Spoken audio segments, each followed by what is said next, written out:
யோ நமக. மேஷராசி நேயர்களே, இந்த வாரம் உங்களுக்கு ஒரு நல்ல வாரமாக அமையும்.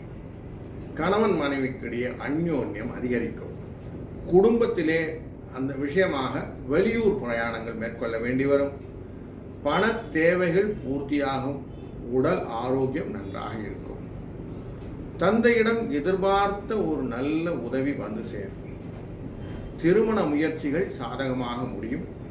வேலைக்கு செல்லும் நண்பர்களுக்கு பணி சுமை அதிகரிக்கும். வேறு வேலைக்கு முயற்சி செய்வதற்கு வேலை கிடைக்கும். வியாபாரத்திலே லாபம் கூடும். ஓரளவு திருப்திகரமான வாரமாக தான் இந்த வாரம் அமையும். வாடிக்கையாளர்கள் தேர்வைகளை பூர்த்தி செய்து மகிழ்வீர்கள். குடும்பத்தை நிர்வகிக்கும் பெண்களுக்கு மனதிலே அவ்வப்போது சோர்வு உண்டாகும். மற்றபடி இனிய வாரமாக அமையும். வாழ்க வளம்.